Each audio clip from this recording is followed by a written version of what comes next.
This is an EKB TV News special report. The water trucks have arrived.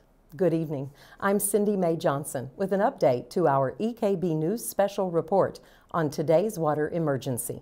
In case you are just joining us, here's an overview of what's been happening. Pike County is without water tonight as intakes have been clogged and water tanks have been run dry. This includes customers of both the City of Pikeville and Mountain Water District. And the problems extend beyond county lines, as about 1,000 customers in Floyd County are also without water, as are a handful of customers in Johnson County. We turn first to Pike County, where the situation is most serious, as water lines throughout the county are running dry. The problem is yet another hangover of the extreme weather systems that have moved through the region over the past week. We spoke to city and county officials who explain exactly what went wrong.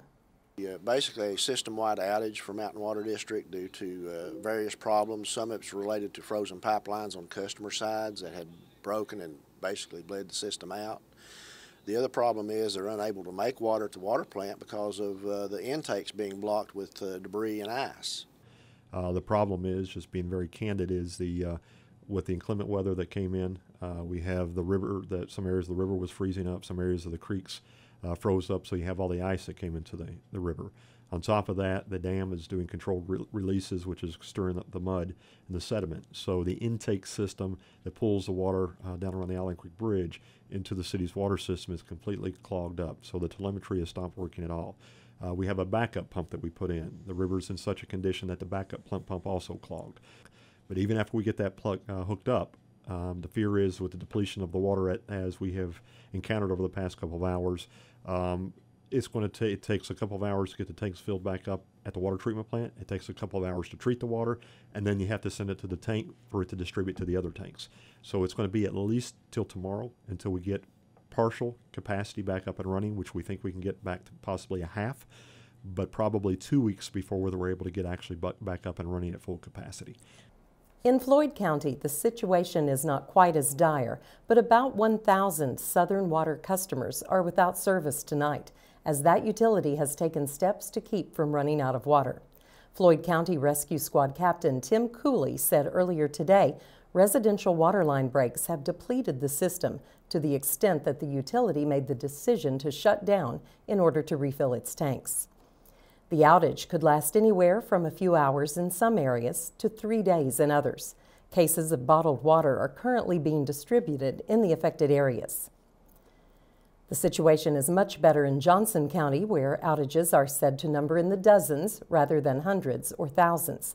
Gary McClure with Johnson County Emergency Management said problems are largely isolated to higher elevation areas in the northwest quadrant of the county, including Oil Springs, Flat Gap, and Redbush. As in Floyd County, the problem appears to be due to a large number of residential water breaks, which are depleting water tanks faster than they can be filled. Amid all the bad news, we do have a sliver of good news to report. Emergency rations of water are now being distributed throughout Pike County as well as in Floyd County.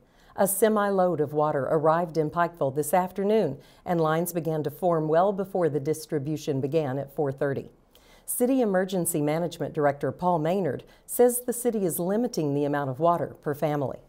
We're given 1 case per vehicle.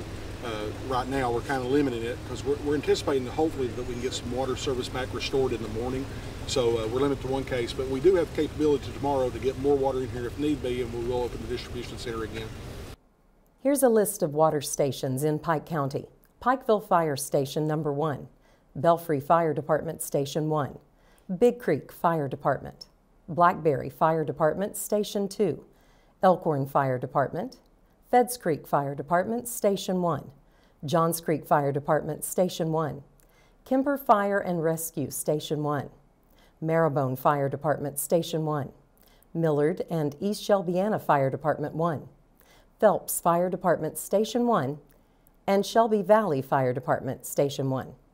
In Floyd County, the Betsy Lane Fire Department, Mud Creek Fire Department, Left Beaver Fire Department, Wayland Fire Department, and the Garrett Fire Department. It looks like the worst of the winter weather has passed, although we will have much lower temperatures tonight. Our own meteorologist Lathan Hopkins has the latest. I want to bring you up to date with the latest on the watches, warnings, advisories that we have across the region. As of right now, the only warning that we have is a flood warning, and that is in effect for pretty much everyone in eastern Kentucky, western West Virginia, and southwest Virginia. That flood warning for Johnson, Martin, Floyd, Pike, Magoffin, Knott, and Letcher County, that will go all the way through this evening and will likely be extended depending on some of the levels of the creeks, the streams, and the rivers across the region.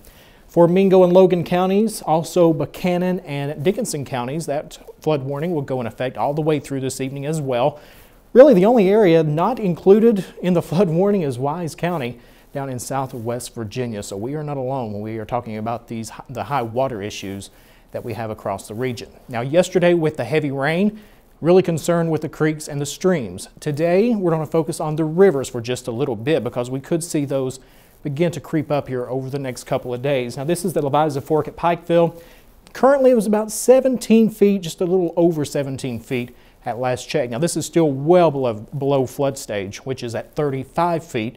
And it's not really until you get to 35 feet that we start running into some issues. So as of right now, Pikeville, things are looking okay. As long as we stay pretty much right around the 16, 17, 18 foot level, things should be okay. Now, as we head into Paintsville, it's looking even better. At the current stage, just shy of 20 feet, flood stage 35 feet. And you can see on this forecast chart, it's actually expected to crest about 21 feet and then really start to go downhill as we move through the week. So that would be definitely good news if this forecast pans out. Again, this is at the Leviza Fork in Paintsville.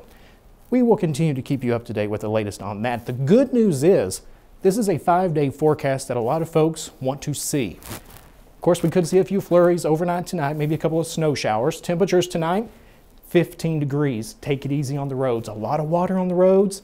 15 degrees, yes, it will freeze and we will run into problems with ice tomorrow morning. 23, that's it for the high tomorrow, but looking dry. Monday, Tuesday, temperatures back in the 30s by Tuesday, above freezing for a change. And then even as we head into the latter part of the week, temperatures remaining in the mid-30s. As we wrap up, we want to remind our viewers in Pike County of a boil water advisory. While many places have already run out of water, some people may still have some water in their lines. If that is the case in your home or business, you're advised to boil the water before consuming it. This is for customers of both Mountain Water District and the City of Pikeville. That's going to do it for this update on tonight's water emergency. You can continue to get up-to-the-minute updates on this situation, as well as school closings and other news, on the radio stations of East Kentucky Broadcasting, EKB TV, and on the EKB News Facebook page. For EKB TV, I'm Cindy Mae Johnson.